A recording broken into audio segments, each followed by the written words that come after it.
ಹಿರಿಯ ನಟನನ್ನು ಕಳೆದುಕೊಂಡಿರುವಂಥದ್ದು ನಿಜವಾಗ್ಲೂ ಕೂಡ ಚಿತ್ರರಂಗಕ್ಕೆ ತುಂಬಲಾರದ ನಷ್ಟ ಆಗಿದೆ. ಇದೀಗ ಅಂತಿಮ ವಿಧಿವಿಧಾನಕ್ಕೆ, ಅಂತಿಮ ದರ್ಶನಕ್ಕೆ ಅಂತ ಅವರ ಕುಟುಂಬಸ್ಥರು ಸಕಲ ವ್ಯವಸ್ಥೆಯನ್ನು ಮಾಡಿಕೊಳ್ತಾ ಇದ್ದಾರೆ. ಇದೀಗ ಅವರ ನಿವಾಸ JP ನಗರದಲ್ಲಿ ಪಾರ್ಥಿವ ಶರೀರವನ್ನು ಇಡಲಾಗಿದೆ. ಅಲ್ಲಿಂದ ರವೀಂದ್ರ ಕಲಾಕ್ಷೇತ್ರಕ್ಕೆ ಈ ಪಾರ್ಥಿವ ಶರೀರವನ್ನು ರವಾನೆ ಮಾಡಲಾಗುತ್ತೆ. 12:30ರಿಂದ 2:30ರವರೆಗೂ ಕೂಡ ಅಲ್ಲಿ ಅಂತಿಮ ದರ್ಶನಕ್ಕೆ ವ್ಯವಸ್ಥೆಯನ್ನು ಮಾಡಲಾಗಿದೆ.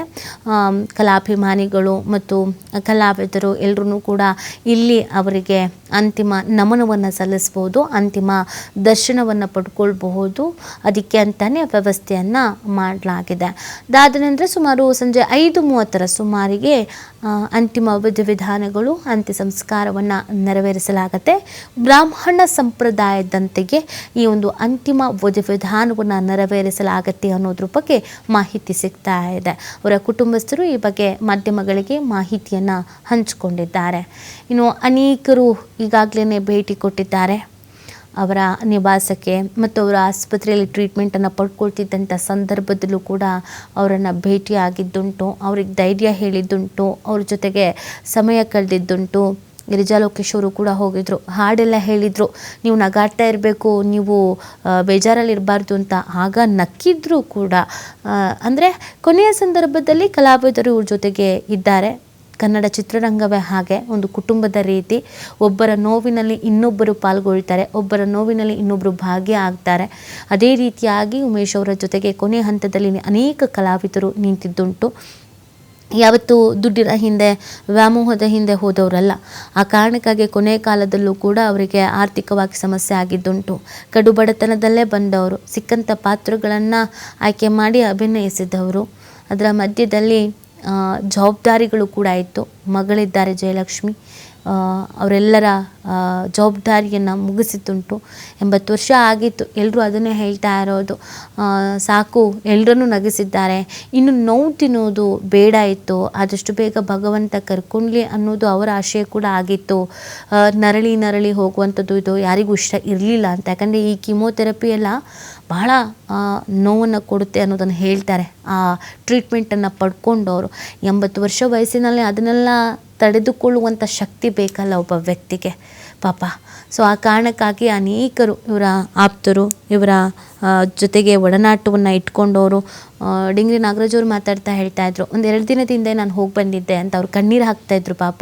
2 ದಿನದ ಹಿಂದೆ ಅವ್ರಿಗೂ ಮಾತಾಡಿದ್ದಾರೆ ಎಲ್ಲರ ಹತ್ರ, ಇಲ್ಲ ನನಗೇನಾಗಿಲ್ಲ, ನೀವೇನು ಟೆನ್ಷನ್ ಆಗಿಬಿಡಿ, ನಾನು ಹುಷಾರಾಗ್ತೀನಿ ಅಂತ. ಡಾಕ್ಟ್ರ್ ಶಾಕ್ ಆಗಿದ್ದುಂಟು. ಈ 80 ವರ್ಷದಲ್ಲಿ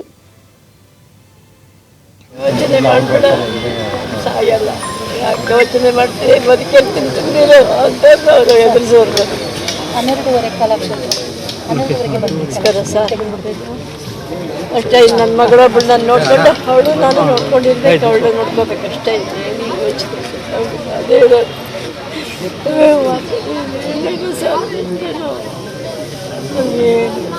ಸರ್, ಗಂಡನ ಆಸ್ತಿ. ಓಕೆ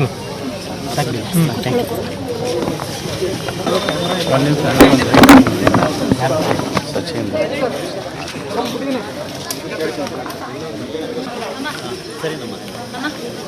ಬಂದ್ರವರು ಒಂದು 5 ನಿಮಿಷ ಕಳಿಸ್ತೀವಿ. ಅಲ್ಲ ಕೇಳಿ, ಸ್ಲಾಟ್ ಅಲ್ಲಿ ಲೇಟ್ ಆಗುತ್ತೆ ಅಲ್ಲ. ಅವ್ರು ಪೂರ್ಣಿಮಾ ಥಿಯೇಟರ್ ಅಲ್ಲಿಗೆ ಬಂದ್ಬಿಟ್ಟು ಸುತ್ತಕೊಂಡು ಹೋಗ್ಬೇಕು.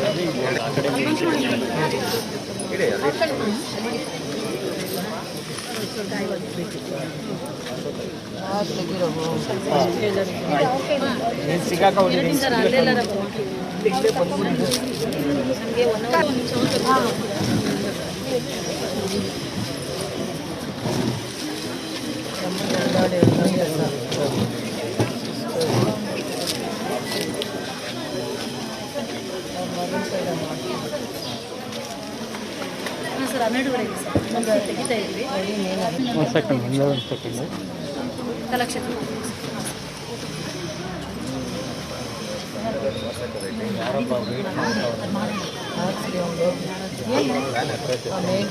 ಅದು ಒಂದು ದುಃಖದ ಸಂಗತಿ. ಸದ್ಯಕ್ಕೆ ಅಣ್ಣನ ಅಂತ್ಯಕ್ರಿಯೆ ಬೇಗ, ಅಂದರೆ ಮಳೆ ಇಲ್ದಂಗೆಲ್ಲ ನೀಟಾಗಿ ಅವ್ರ ಆತ್ಮಕ್ಕೆ ಶಾಂತಿ ಸಿಗಲಿ ಅಂತ ಕೋರ್ಕೋತೀನಿ. ಇಲ್ಲ ಇಲ್ಲ ಮತ್ತೆ ಇವ್ರು ಇಸ್ಕೊಂಡ್ರು ಒಂದ್ ನಿಮಿಷ ಕೇಳಿ ಇದು ಕಲಾಕ್ಷೇತ್ರ ಅಣ್ಣ ದಯವಿಟ್ಟು ಸರ್ ಒಂದ್ ಮಾಹಿತಿ ಕೊಟ್ಬಿಡಿ ಎಲ್ರಿಗೂ ಮಾಧ್ಯಮದ ಮುಖಾಂತರ ಒಂದ್ ಮಾಹಿತಿ ಕೊಟ್ಬಿಡಿ ಎಲ್ರೂ ಕಲಾವಿದ್ರು ದಯವಿಟ್ಟು ಕಲಾಕ್ಷೇತ್ರಕ್ಕೆ ಬನ್ನಿ ಅಂತ ಕೇಳ್ಕೊತಾ ಇದ್ದೀನಿ. ಎಲ್ಲಾ ಕಲಾವಿದ್ರು ಕಲಾಕ್ಷೇತ್ರಕ್ಕೆ ಬನ್ನಿ. ಆಧಾರ್ ಕಾರ್ಡ್ ಕೊಟ್ಟ ಇದು ಸರ್ಟಿಫಿಕೇಟ್ ನಿಮ್ಮ ಹತ್ರನೇ ಇದೆ. ಅಣ್ಣ ಒಂಚೂರು ಮಾಹಿತಿ ಕೊಟ್ಬಿಡಿ ಕಲಾವಿದರಿಗೆಲ್ಲ ಕಲಾಕ್ಷೇತ್ರ. ಆಮೇಲೆ ಬನ್ನಿ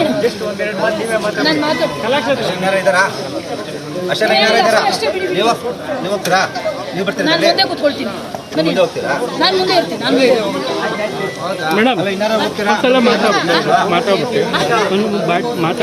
ಒಂಚೂರು ಮಾತಾಡ್ಬಿಟ್ಟು ಒಂದು ನಿಮಿಷ